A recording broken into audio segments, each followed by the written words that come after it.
हमको बस इतना पता है कि इसमें हमको फोन करके बताया गया है कि क्वालिटी एजुकेशन डिलीवर करने के लिए आपको अवार्ड दिया जा रहा है, ठीक ना?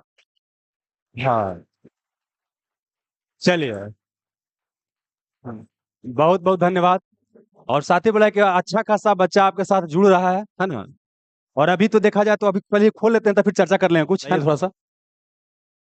हाँ, ये बेसिकली क्या है कि हम लोग जो टेक्निकल सर्विस देते हैं ना है, तो उनके पास देखिए हम लोग तो सिर्फ पढ़ाते हैं। असली जो डाटा होता है, डेटा होता है, सब उन्हीं के पास होता है। वही लोग पता करते हैं कितना बच्चा आ रहा है, कितना बच्चा टिक रहा है, कितना बच्चा भाग रहा है, कितना बच्चा दोबारा आ रहा है, कितना बच्चा रिपीट होकर एडमिशन ले रहा है, और कितना बच्चा क्या कि आया एप्लीकेशन डाउनलोड किया भाग गया, है ना? भारी है ढेर।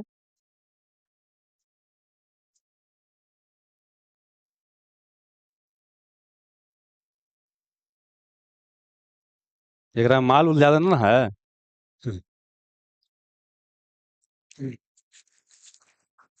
वैसो सो है वो। लीजिए।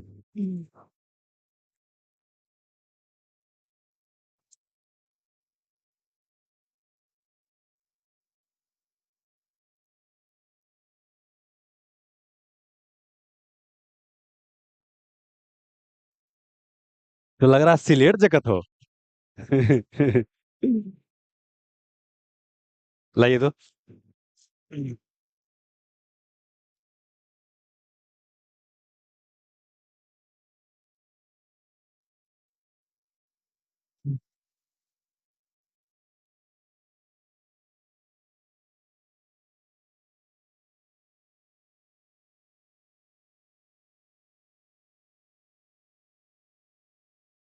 चलिए इसके लिए पहले जोरदार ताली एक बार बाबू। हाँ, चलिए। इसमें क्या लिखा हुआ है? Top educator award presented to selection Guru. कोई भी अगर आप जो भी फील्ड में आप काम कर रहे हैं और उस फील्ड में अगर आपको अप्रिशिएट किया जाता है तो बड़ा अच्छा लगता है। तो सबसे पहले तो इनको भी बहुत बहुत धन्यवाद, किस तरह से रिकॉग्नाइज किए, है ना? चलिए ठीक है। बड़ा अच्छा लग रहा है। नहीं, आई देखने में बहुत अच्छा लग रहा है। नहीं, चलिए तो एक फोटो जगह लेना ले लीजिए बाबू। ले लीजिए कगो। चलिए एकदम कर दे। फेकर मतलब। ये तो पहला बार हम ऐसा कर रहे हैं जी। ये नौकरी वाला पैसा हम नहीं किए हैं। नौकरी वाला पैसा खाली इससे किए थे, है ना? चलिए ठीक है, इसको रखिए अब। इसको थोड़ा संभाल के रख दीजिए बढ़िया से, बड़ा अच्छा लग रहा है। अच्छा लग रहा है। इसको कहीं टंगवा दीजिएगा। अच्छा ठीक है, लगवा दीजिए। हाँ, अच्छा। सबसे पहले देखिए क्या है ना कि क्या वो, देखिए जिस मकसद से बाबू सर्विस छोड़ के आए हैं, है ना, अब देखिए धीरे धीरे पूरा होता हुआ दिख रहा है। देखिए जैसे हम लोग जिस परिवार से बिलोंग करते हैं, साधारण परिवार से बिलोंग करते हैं, जिस तरह से आप लोग आए हैं, वहां पर नौकरी मिलना भगवान से भेंट होने के बराबर माना जाता है ना? वहां पर पहले छोटका जॉब छोड़े तो लोग बोला कि बढ़िया जॉब करेगा, थोड़ा और बड़ा करेगा, है ना? अब बड़का छोड़ दिया तो बोला कि पगलायल है ना? तो हम लोग जैसा आदमी को लोग पगले घोषित के लिए है। अगर हमारे हित नाता मैक्सिमम से पूछेगा तो कि वो पगला आदमी है। सही बता रहे हैं, है ना? लेकिन एक चीज जान लीजिए, जीवन में जो बहुत रिस्क लेता है ना, वो या तो बहुत आगे जाता है या तो बहुत पीछे रह जाता है।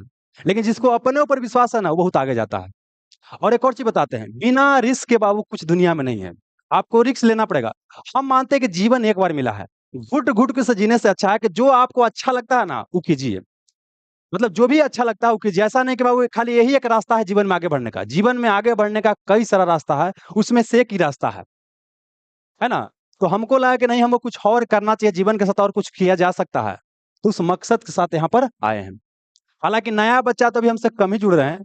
हमारे यहाँ मैक्सिमम जो बच्चा जुड़ रहे हैं, पुराने पुराने बच्चा है। या तो छोटा मोटा जॉब कर रहे हैं, Bihar police group D railway इत्यादि में जॉब कर रहे हैं, या तो क्या है कि बाबू दो चार बार फेल कैले हैं, अब हमारे यहाँ जुड़ रहा है ना? और नया बच्चा तो अभी नहीं जुड़ रहे हैं, कम जुड़ रहे हैं, लेकिन धीरे धीरे नया बच्चा भी बोलेंगे जुड़िए। होता है क्या ना कि अपना एनर्जी पूरा बर्बाद कर देते हैं और तब आते हैं। पहले आइएगा तो आपका एनर्जी, हमारा अनुभव मिलेगा और दोनों मिल करके बेहतर किया जा सकता है। देखिए, जीवन में जानते हैं एक मार्गदर्शक की बहुत बड़ा भूमिका होता है। जैसे हम भी तैयारी कर रहे थे शुरुआती समय में, तो हमको लगातार बताया था कि 3 बार असफलता मिला था। 1 बार रिटेन नहीं होता, 2 बार मेरिट में फेल किए थे। फिर कुछ सीनियर के पास गए, थोड़ा-थोड़ा रास्ता बताएँ, मतलब थोड़ा-सा देखिए, मार्गदर्शक का मतलब क्या है कि थोड़ा-सा रास्ता दिखाएगा, करेगा थोड़ी है, करना आप ही को है। हम थोड़ी ना सब कर देंगे, नौकरी आपको लेना है, तो मेहनत आप ही को करना है। लेकिन अगर दिशा मिल जाता है, तो काम आपका आसान हो जाता है। एग्ज़ाम्पल के लिए, जैसे आप बहुत तेज़ गाड़ी पकड़ ले हैं, है ना? और आपको जाना था कलकत्ता, दिल्ली वाला पकड़ ले हैं, संपूर्ण क्रांति। तो कितनो तेज़ चल जाए, राजधानी चाहे कुछो चल बन जाए, आप पहुँचिएगा दिल्ली है, वहाँ नहीं पहुँचिएगा। तो ऐसे ही हमको एग्ज़ाम का तैयारी करना है, जैसे मान लीजिए दरोगा एग्ज़ाम का हम अभी तैयारी कर रहे हैं। तो हमको दरोगा एग्ज़ाम में क्या ज़रूरत है, इसको ऊपर फ़ोकस करना है। कौन सर के मटेरियल कैसा है, उस पर फ़ोकस नहीं करना है। हमको फ़ोकस करना है कि जो दरोगा एग्ज़ाम में पूछा जा रहा है, वो क्वेश्चन हमसे कैसे बनेगा। नहीं तो ज्ञान का कोई बाबू सागर नहीं, ज्ञान क्या था है, ज्ञान एक सागर है, ठीक ना? उसमें जो हमारा काम का वही लेना है। हम लोग क्या किए हैं देखिए, कई एग्ज़ाम में फेल भी किए हैं, कई एग्ज़ाम में सफल भी हुए हैं। तो सब अनुभव थोड़ा-सा आपके लिए काम कर सकता है। और कभी मत सोचिएगा जो ये कोई एग्ज़ाम नहीं निकाला वो पढ़ा नहीं सकता है। वो भी पढ़ा सकते हैं, बेहतर पढ़ा सकते हैं। ठीक ना? अगर एग्ज़ाम का तैयारी किए हैं तब, जैसे मान लीजिए कि बहुत एग्ज़ाम यूपीएससी का तैयारी कोई किए बच्चा, बहुत अच्छा ज़बरदस्त तैयारी था, लेकिन उनका कहीं सिलेक्शन नहीं हुआ।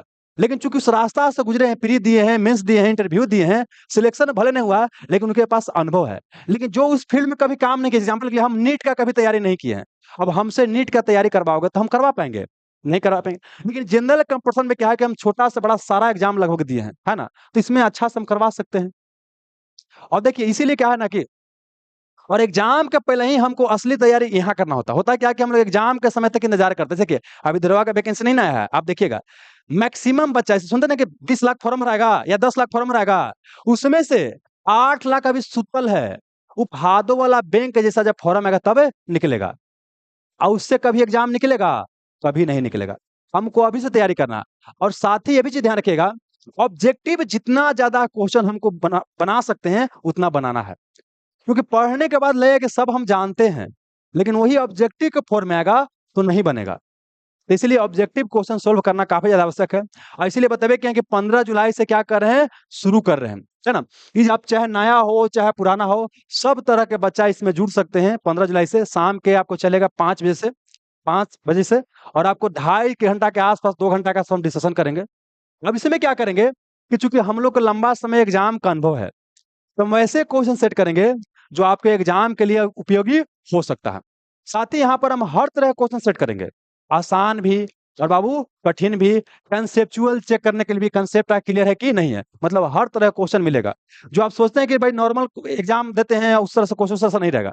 अभी आप लोगों को जैसे देखिए एक सब्जेक्ट खत्म होने वाला है, इसका भी टेस्ट लेंगे। तो ऐसा मत सोचिए कि 100 क्वेश्चन रहेगा बस वन लाइनर रहेगा, आया बना के चल गए, नहीं। यहाँ एक ही क्वेश्चन में 4-4 क्वेश्चन घुसल रहेगा। ठीक है ना? और इसका टेस्ट देना है। टेस्ट तुरंत नहीं लेंगे, तुरंत काहे नहीं लेंगे बता रहे हैं। तुरंत लेंगे तो सब पढ़े रहता है। अब इसका टेस्ट क्या है कि हम बाबू 1 सप्ताह के बाद कभी भी ले सकते हैं। आपको टाइम टेबल रहेगा कि अब टेस्ट होने वाला है, 1 सप्ताह के बाद आप मेंटली रेडी रहिए। दूसरी बात क्या, कह के जब टेस्ट लेंगे तो ढेर बच्चा नहीं आता है। तो जैसे ही देखेंगे लइकन ढेर होइल है, क्वेश्चन तैयार रखेंगे, गते दे देंगे। जेकर नंबर कम आ गया, मार के पहले लाल करेंगे फिर करिया करेंगे। है ना? चलिए ठीक है, बहुत-बहुत धन्यवाद। अब यहाँ पर आते हैं।